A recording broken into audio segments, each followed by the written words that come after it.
Assalamualaikum and a very good morning once again to all dietitians.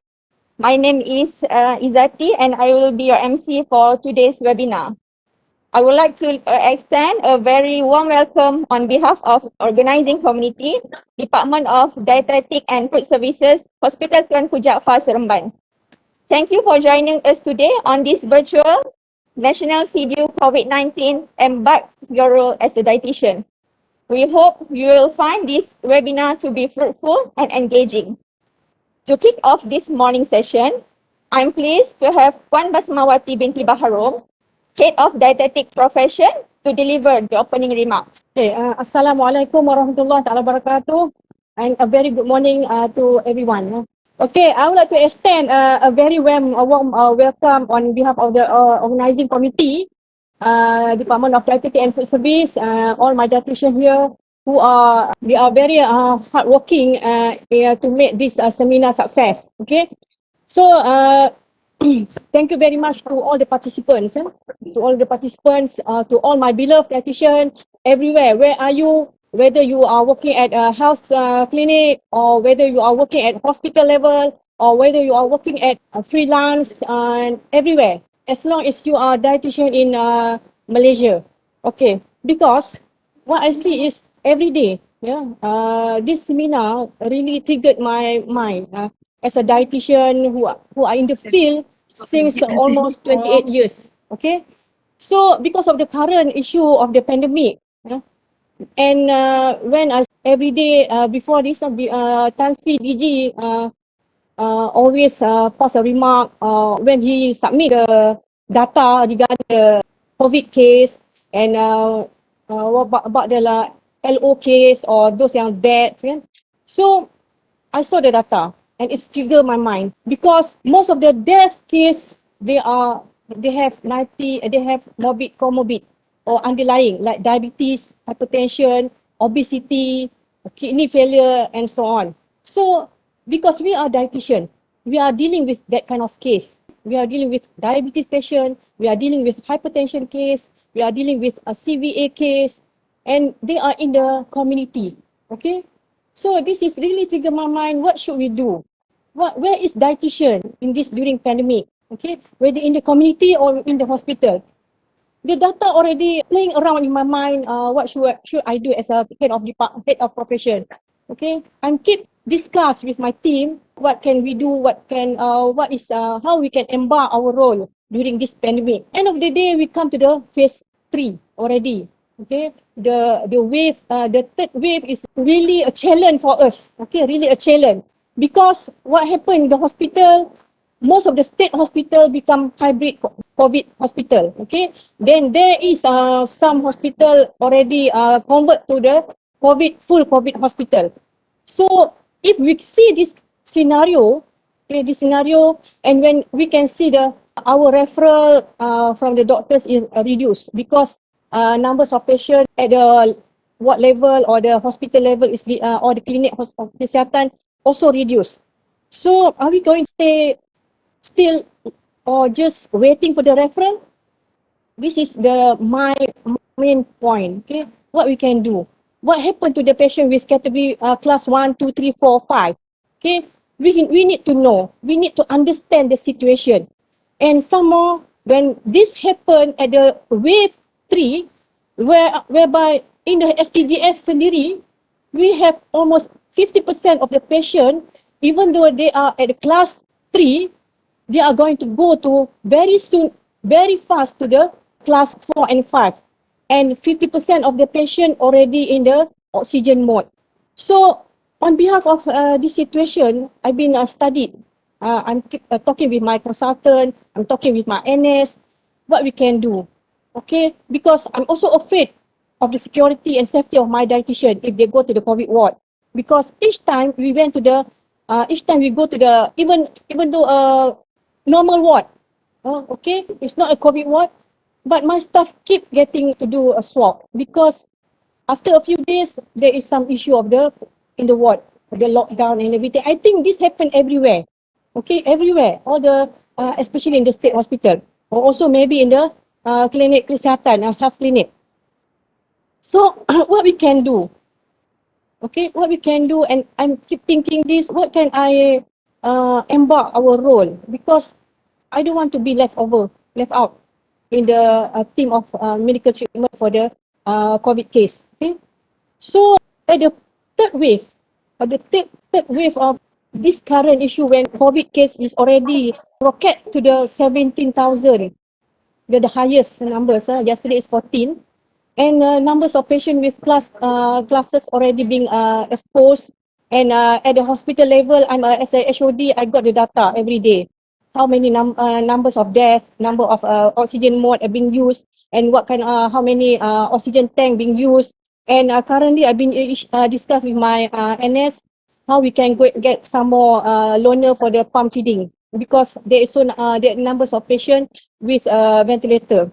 They need some sort of, they need to be fit, they need to be strong. Okay, so when I talk to the patient too, they want to eat, even though they have BiPAP, CPAP, they want to eat because they want some strength from the food. Okay, so this is our job. And when at the community level also, when we see numbers of patients with NCD cases, and they are very high risk to go to the class 2, 3, 4, they're very fast dekat community. Kalau once they got the COVID, they are already in the high risk to get worse than us, worse than those yang tak ada comorbid. Okay, so dear all dietitian, we are currently living in COVID, maybe for another 1 year, 2 year, 3 years, nobody knows. So are we going to stand still? No. Okay, for me, I don't want to do that. I want to be part of the management team in the ward, in the community. Okay, so and also at the hospital level, the beds already come to the most maximum. So where are we, dietitian? For me, we should step in. We should do something. So here we are today for the seminar. We will discuss some of the case study. Dr. Huda, SUKN, who already present to me the algorithm for the MNT. And also when Lina Isnin from Ketua Bidang from Melaka already present some sort of critical care for the COVID. So I want them to share some knowledge with us, so we can embark our role in the hospital level or in the management of COVID case, regardless of the patient is at the class 1, class 2, 3, 4, 5. Okay. So all my beloved dietitian in Malaysia, okay, it's no time to shy away, okay, to stand still or just to wait. There's no time for us, because pandemic COVID is already there in the community. It's already around us. No matter what, are we going as a dietitian? Are we going to just waiting for the reference? So let's gear up and optimize our patients' need, especially our patients' energy and protein requirement. Let's boost up share our and use our knowledge and expertise. Help the patient. Don't wait for the referral. Ask the consent from your pengarah or from your FMS to do, even with virtual or online or whatever means we can do. But don't forget about your safety and security also. Okay. So ask your pengarah, like us at STJS, we did discuss with our pengarah, our hospital director, our consultant.